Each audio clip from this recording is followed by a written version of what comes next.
Boleh Naka. Today was it's a fantastic day for Fiji Rugby, especially for us as a new board. This is our first year of running the governance and administration side of Fiji Rugby Football Union Limited, and I'm grateful for the support and the encouragement, the assistance of all our member unions who are present here today. So there's a lot of things that we discussed today, but most importantly, the General Assembly was around looking back at the year 2025, what has been achieved, what were some of the issues that we all went through, especially around the domestic front, and then also an opportunity for us to look into the future, look at the proposed calendar of activity for 2026 and beyond. I think we can almost lock in that calendar for the next couple of years because it's aligned from our high performance initiatives, and also an opportunity to talk to our members and get their feedback, consult them on the proposed new strategic plan for Fiji Rugby. The feedback we get today from them was more probably our final consultation before we finalize our new strategic plan. Finishing off with our Fiji Rugby Player Association, we'll talk about their strategy, their purpose, and the objectives moving forward. And just an opportunity to talk about other mechanics of the game in the domestic front, discussions around the governance and administration of not only Fiji Rugby Union but the provincial unions as well, our members and affiliations. We talked about the competition and operations of managing the game locally. We look at areas of development, focusing on areas like participation and pathway, training and education, the governance and administration side, women's rugby, and also more around the women's rugby and what strategy we need to draft in the next few weeks, which will be a women in rugby strategy within the main Fiji Rugby Union strategy. So there's a lot of strategic stuff, but today was not trying to focus too much on the issues that we raised this year. It's about acknowledging it and then come up with solutions on how we can make it better for 2026. Probably the challenges this year was more around some of the inherited legacy piece of Fiji Rugby Union. The new board came in and there's already agreements in place. So we had to honor that agreement. And then we had to try and familiarize ourselves with the governance and the administration of Fiji Rugby under its new structure. So those probably were the initial challenges, which we finally sort of sort out with our trustees, where we sign a deed of engagement or arrangement, giving us full authority to run the governance and administration of Fiji Rugby Union. And then we look internally. There were game management issues under our terms of participation.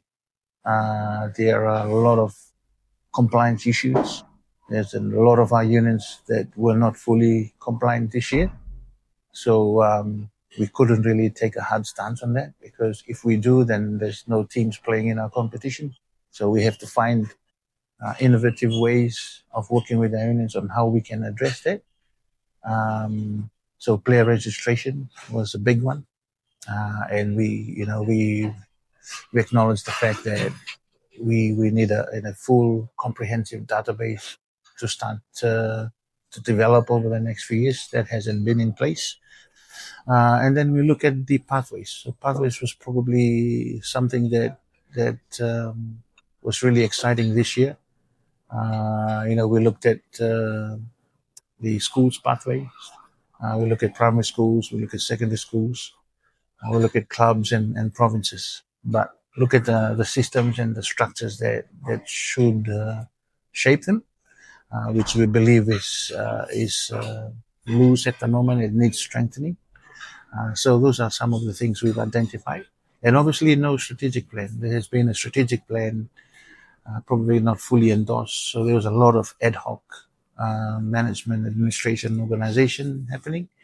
But the purpose of the symposium that we did this year was to work with our stakeholders to the solutions they bring in was to form the basis of our new strat plan, which we presented today.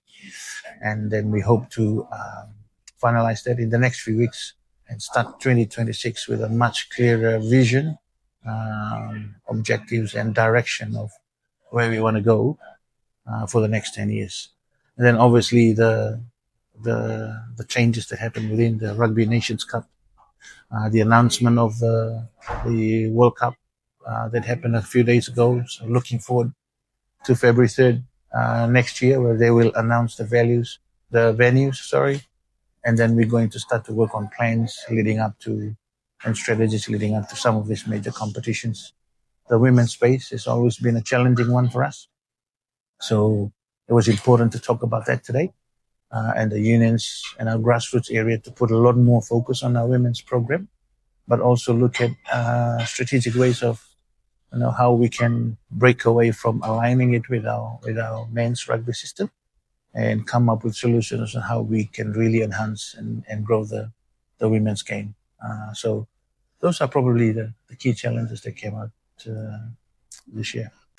Yeah, we started off with a presentation from our general manager, high performance. So what we've done this year, we've invested into what we call 7 360 degrees cameras that cost more than $300,000 that we put in all the skipper game venues this year. We've captured all those games, and what we've done, we've crunched some data and statistics around the shape of the game. So we do that, and as part of our benchmarking. So we analyze all the games happening at international level. We did a lot on the recent Six Nations games from across all the Southern Hemisphere teams that was played in the Northern Hemisphere.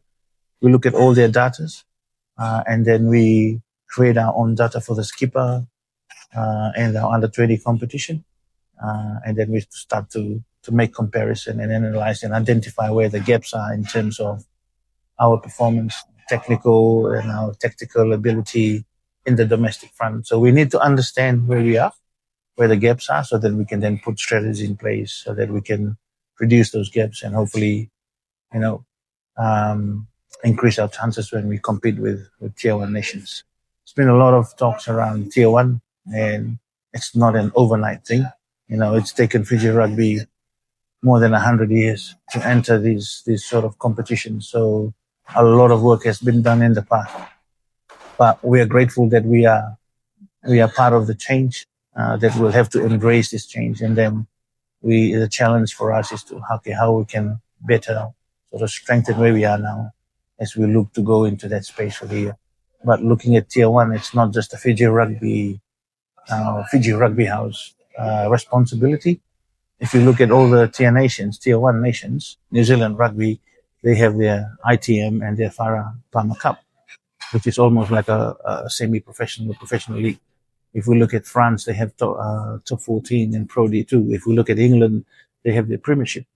So all these unions have theirs. We have our skipper competition, but that's running based on the funding that Fiji Rugby is getting from our current sponsors. So I think the biggest takeaway from today was Provincial Unions now go out with a fresh new mentality that, one, they need good plans. They need good strategic plans, good development plans. They need to build capacity and competency within their structures, because all this, if it's strengthened at grassroots level, then they contribute to our high performance level. So that's the thing. It's not a top bottom approach anymore. It's about strengthening our basis, our foundations, and look at how we're going to build it. But it's not an overnight thing. It's going to take a couple of years. But we have to start somewhere. So, and I think it starts today now with a fresh new strategy taking us forward.